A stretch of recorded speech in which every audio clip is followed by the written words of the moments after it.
साथियों, क्या आपको पता है अगर आपका बैंक में 5 लाख रुपए का लोन बकाया है तो आप सिर्फ 50,000 रुपए जमा करके कर्ज से मुक्ति पा सकते हैं। जी हां, आरबीआई की तरफ से एक ऐसी स्कीम चलाई जा रही है। जो लोग अपने लोन को नहीं जमा कर पा रहे हैं, जो लोग बहुत अधिक परेशान हैं, उनका लोन लगातार बढ़ता जा रहा है, ऐसे लोगों के लिए आरबीआई एक स्कीम लॉन्च किया है। आरबीआई की तरफ से एक योजना चलाई जा रही है कि वो लोग सिर्फ 10% अमाउंट जमा करके, यानी जितना भी आपका लोन बकाया चल रहा, मान लीजिए आपका लोन अगर 5 लाख बकाया चल रहा है तो आप सिर्फ 50,000 रुपए जमा करके कर्ज से मुक्ति पा सकते हैं। आपका जो लोन खाता है वो समाप्त हो जाएगा और आप कर्ज से मुक्ति पा जाएंगे। जी हां, अगर आपका लोन 1 लाख बकाया है तो आप सिर्फ 10,000 रुपए जमा करके भी कर्ज से मुक्ति पा सकते हैं। यानी जितना भी आपका लोन बकाया चल रहा, 5 लाख रुपए है तो 50,000, 10 लाख रुपए बकाया चल रहा है तो सिर्फ 1 लाख रुपए जमा करके आप कर्ज से मुक्ति पा सकते हैं। यानी सीधा सा फंडा यह है, आप सिर्फ 10% अमाउंट अपने लोन का जमा करके कर्ज से मुक्ति पा सकते हैं, कर्ज से छुटकारा पा सकते हैं।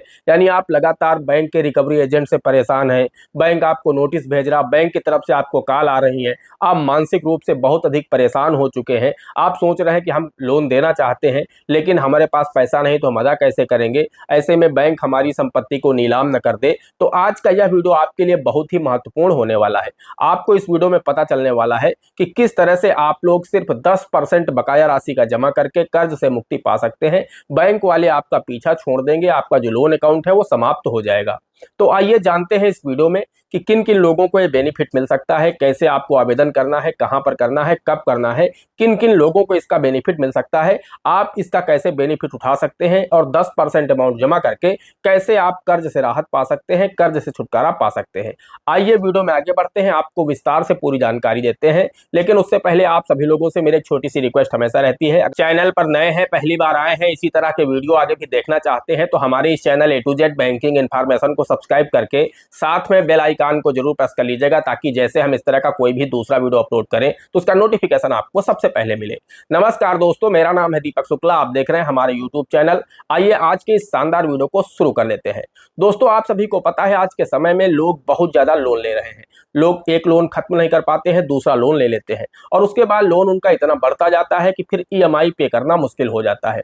ऐसे में उनका लोन खाता एनपीए में चला जाता है, यानी नॉन परफॉर्मिंग एसेट्स बन जाता है। खाते की जो ब्याज दरें हैं वो भी बढ़ जाती हैं, साथ ही साथ खाते पर कई सारी पेनल्टी लगने लगती हैं।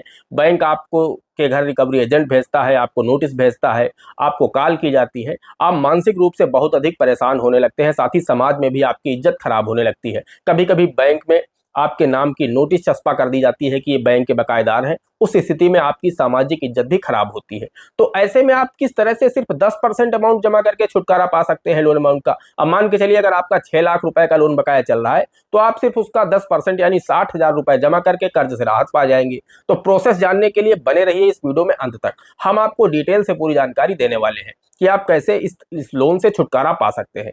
दोस्तों, मैंने आपको बताया कि आरबीआई की तरफ से एक योजना चलाई जा रही है जिसका नाम है एकमुश्त समाधान योजना। जी हाँ, लोन सेटलमेंट स्कीम। अब इस लोन सेटलमेंट स्कीम में आप किस तरह से बेनिफिट उठा सकते हैं, कौन कौन से लोग बेनिफिट उठा सकते हैं, कहां पर और कब आवेदन करना है, वो हम आपको अब इस वीडियो में बताने जा रहे हैं।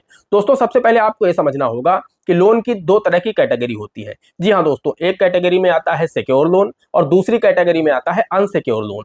सिक्योर लोन का मतलब होता है सुरक्षित लोन और अनसिक्योर लोन का मतलब होता है असुरक्षित लोन। सिक्योर लोन वो लोन होते हैं जिन लोन के बिहाफ पर बैंक के पास आपकी कोई प्रॉपर्टी या आपकी कोई एफडी वगैरह बैंक के पास मॉर्गेज होती है, यानी बंधक होती है। बैंक आपकी कोई प्रॉपर्टी या एफडी वगैरह अपने पास रखता है कि जब आप इस लोन को अदा कर दोगे तो हम आपकी जो प्रॉपर्टी है, आपकी एफडी है, हम आपको वापस कर देंगे। जब तक आप इसे हमारा लोन वापस नहीं करोगे तब तक ये हमारे पास बंधक रहेगी। फिर चाहे वो आपकी एफडी हो सकती है, आपकी लैंड हो सकती है, आपका मकान हो सकता है, इस तरह की कई सारी प्रॉपर्टी होती हैं जो कि बैंक बंधक कर लेता है। जब तक आप उनके लोन को अदा नहीं करते हैं तब तक वो अपने पास बंधक रखते हैं।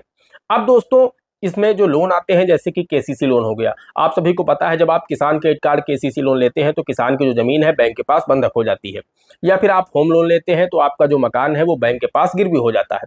तो इस तरह के जो भी लोन होते हैं वो सिक्योर लोन की श्रेणी में आते हैं। अब हम अनसिक्योर लोन की बात करें तो अनसिक्योर लोन हो गया जैसे कि पर्सनल लोन हो गया, या फिर क्रेडिट कार्ड हो गया, एजुकेशन लोन हो गया, बिजनेस लोन हो गया। इस तरह के जो भी लोन होते हैं ये अनसिक्योर लोन होते हैं। इनमें क्या है, बैंक के पास आपकी कोई भी प्रॉपर्टी या कोई भी एफडी वगैरह बैंक के पास बंधक नहीं होती है, कुछ भी आपका बैंक के पास नहीं होता है। बैंक सिर्फ आपकी क्रेडिट हिस्ट्री को देख करके आपको लोन दे देता है या फिर क्रेडिट कार्ड दे देता है। ऐसे में इस तरह के लोन के फंसने के चांसेस ज्यादा होते हैं। जो असुरक्षित लोन होते हैं उनके जो खाता धारक होते हैं उन्हें लगता है कि बैंक हमारा ले ही का लेगा, अगर हम इस पैसे को वापस नहीं करेंगे तो बैंक हमारा क्या ले लेगा, ज्यादा से ज्यादा हमारी सिविल खराब करेगा, और वो लोन को वापस नहीं करते हैं। ऐसे में क्या है कि उनकी जब ईएमआई ज्यादा हो जाती है तो वो पे करना मुश्किल हो जाती है। तो ऐसे में यहाँ पर होता क्या है कि जो दो कैटेगरी है, एक सुरक्षित लोन, एक असुरक्षित लोन। तो अगर आपका सुरक्षित लोन है तो वहां पर आपको राहत कम दी जाती है, यानी जब भी आप बैंक से एकमुश्त समाधान योजना में समझौता करते हैं तो जो सुरक्षित लोन होते हैं यानी जो सिक्योर लोन होते हैं उनमें बैंक आपको कम राहत देते हैं। हो सकता है आपका सिर्फ 50% अमाउंट माफ करें, आपसे बोले कि 50% अमाउंट आप जमा कर दीजिए तो हम आपको कर्ज मुक्त कर देंगे। लेकिन जो अनसिक्योर लोन होते हैं उनमें बैंक को लगता है कि जहां पूरा पैसा डूब रहा वहां पर अगर 10% अमाउंट भी हमें वापस मिल जाएगा तो बहुत है।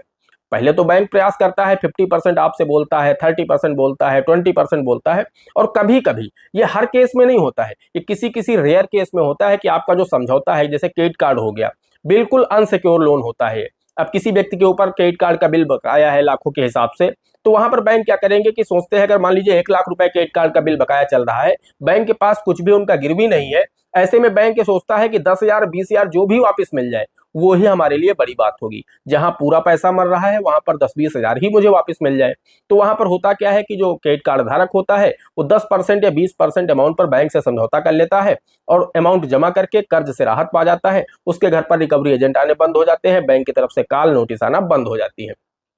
तो यहां पर ध्यान इस बात का रखना है कि आपको इसका बेनिफिट तभी मिल सकता है, आप इसका लाभ तभी उठा सकते हैं जब आपका लोन खाता एनपीए हो, यानी नॉन परफॉर्मिंग एसेट्स बन चुका हो। जब तक आपका लोन खाता एनपीए नहीं होगा बैंक आपके साथ समझौता नहीं करेगा। आपका अगर स्टैंडर्ड अकाउंट है तो फिर आपके साथ लोन का समझौता बैंक कभी नहीं करता है। तो आप चाहे तो सीधे बैंक जाकर के भी समझौता कर सकते हैं। बैंक में जो शाखा प्रबंधक है या लोन अधिकारी है उनके पास जाइए, आप बताइए कि हमारी आर्थिक स्थिति बहुत खराब है, हमने फला फला सन में लोन लिया था, इस काम के लिए लिया था, हो सकता है आपका बिजनेस के लिए लिया हो तो आपका बिजनेस चौपट हो गया, या जिस भी काम के लिए आपने लिया था आप उन्हें बताइए कि आपने जो पैसा जहां पर लगाया था उससे आपको वहां से रिफंड वापस मिला नहीं, आप वहां से रिटर्न कमा नहीं पाए, जिसके चलते बैंक का जो लोन था पूरी तरह से लॉस में चला गया है, आपकी जो फर्म थी, कंपनी थी, दुकान थी, पूरी तरह से बंद हो चुकी है। ऐसे में अब पैसे हमें वापस कर पाना बहुत मुश्किल लग रहा है। तो आप अगर हमें कम से कम अमाउंट में समझौता करेंगे तो हम समझौता करने को तैयार हैं और हम कुछ हिस्सा लोन का देने को तैयार हैं। तो वहां पर बैंक देखेगा कि क्या वास्तव में आपकी आर्थिक स्थिति खराब है। अगर वास्तव में आपकी आर्थिक स्थिति खराब है तो बैंक आपसे समझौता कर लेता है। और रेयर केसेस में मैंने देखा है कि क्रेडिट कार्ड वगैरह या फिर पर्सनल लोन वगैरह में 10% या 20% अमाउंट पर भी बैंक समझौता आपसे कर लेते हैं। यानी 1 लाख का लोन बकाया है तो सिर्फ 10,000, 15,000, 20,000 रुपए में ही आपके लोन को समाप्त कर दिया जाता है बैंक की तरफ से। हालांकि इसका जो बुरा असर है आपकी सिबिल पर पड़ता है। आपकी सिबिल में लिख जाता है कि आपने एक लोन का सेटलमेंट किया है और वो उसमें लिख जाता है, जिससे आपकी सिबिल भी खराब होती है और भविष्य में आपको लोन मिलने में बहुत अधिक परेशानियां होती हैं। तो आप चाहे तो डायरेक्ट बैंक से भी अपने लोन का सेटलमेंट कर सकते हैं, नहीं समझौता कर सकते हैं, या फिर आप साल में 4 बार राष्ट्रीय लोक अदालत का आयोजन होता है जिला स्तर पर, तो उस राष्ट्रीय लोक अदालत में भी पहुंच करके आप अपने लोन का सेटलमेंट कर सकते हैं। बस ध्यान इस बात का रहे कि आपका जो लोन खाता है वो एनपीए की कैटेगरी में होना चाहिए। जब तक आपका लोन खाता एनपीए नहीं होगा तब तक आपको इसका लाभ नहीं दिया जाएगा, आपके साथ लोन का सेटलमेंट बैंक नहीं करेगा। तो आपका अगर लोन खाता एनपीए हो चुका है तो आप लोन का समझौता बैंक के साथ कर सकते हैं। अब राष्ट्रीय लोक अदालत एक बार मार्च में लगी थी, दोबारा मई में लगी थी, अब इसके बाद 12 सितंबर 2026 को लगनी है, उसके बाद 12 दिसंबर 2026 को लगनी है। तो यह हर 3-4 महीने में राष्ट्रीय लोक अदालत का आयोजन सरकार की तरफ से, माननीय सुप्रीम कोर्ट की तरफ से किया जाता है। तो वहां पर पहुंच करके आप अपने लोन का सेटलमेंट बैंक के साथ कर सकते हैं। आप उन्हें बताइए कि मेरी आर्थिक स्थिति बहुत खराब है, हम पूरा पैसा दे पाने में सक्षम नहीं है, हम 10-20% अमाउंट दे सकते हैं। तो अगर आपका सिक्योर लोन है तब तो आपको कम से कम 50 से 60% अमाउंट देना पड़ेगा, तभी आपका समझौता होगा। लेकिन अगर आपका अनसिक्योर लोन है तो वहां पर बैंक आपसे 10 या 20% अमाउंट पर भी समझौता कर सकती है। हालांकि रेयर केसेस में ऐसा होता है, लेकिन हो जाता है, मुश्किल नहीं है, असंभव नहीं है, आपका समझौता भी 10% अमाउंट पर हो सकता है। तो आपको वहां पर जाना है और अपने लोन का समझौता कर लेना है। जब आप लोन का समझौता करते हैं बैंक आपको 90 दिन का समय देता है। जिस भी अमाउंट पर आपका समझौता हुआ है, अब मान लीजिए आपका समझौता अगर 50,000 रुपए में हुआ है, आपका लोन 5 लाख बकाया चल रहा था, तो बैंक आपसे बोलेगा 5,000 तो आप तुरंत जमा कर दीजिए टोकन मनी के रूप में, यानी टोकन मनी आप आज 5,000 जमा करके अपना रजिस्ट्रेशन करा लीजिए एकमुश्त समाधान योजना में। उसके बाद बचा हुआ 45,000 रुपए आपका जो रह जाएगा उसको अगले 90 दिन के अंदर, यानी आपको 3 माह का समय दिया जाता है सेटलमेंट के लिए। इन 3 महीने में आप चाहे तो एकमुश्त जमा कर दें या थोड़ा थोड़ा करके आप 90 दिन के अंदर या 45,000 रुपए अगर जमा कर देंगे तो आपके लोन को समाप्त कर दिया जाएगा। तो अगर आप 90 दिन के अंदर इस पैसे को जमा नहीं करते हैं तो फिर आपका समझौता रद्द माना जाता है। तो आपको 90 दिन के अंदर इस लोन को जमा करना होता है। तो ऐसा नहीं है कि आपके सारे रास्ते बंद हो चुके हैं। अगर आपका कर्ज बहुत अधिक बढ़ चुका है तो आप लोन का समझौता कर सकते हैं। भले ही आपको भविष्य में लोन मिलने में परेशानियां होंगी, लेकिन आज आप जिस मानसिक स्थिति से गुजर रहे हैं उससे आप उबर पाएंगे।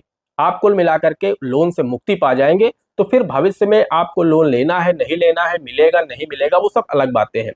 आज के समय में बहुत सारे लोग कर्ज के बोझ तले दब चुके हैं जिसके कारण वो गलत कदम उठा ले रहे हैं। तो आपको ऐसा कुछ नहीं करना है। आप बैंक से समझौता कर लीजिए। बैंक आपको राहत देता है कि यहाँ पर हम आपका बाकी का हिस्सा माफ कर दे रहे हैं। आप सिर्फ 10%, 20%, 30% अमाउंट जमा कर दीजिए, हम आपके कर्ज को समाप्त कर दे रहे हैं। तो दोस्तों इस तरह से आप लोग भी अपने लोन का सेटलमेंट कर सकते हैं। अगर आपका भी लोन बहुत अधिक बकाया हो चुका है तो और खाता एनपीए चल रहा है तो आप बैंक जाइए, उनसे लोन का समझौता कर लीजिए।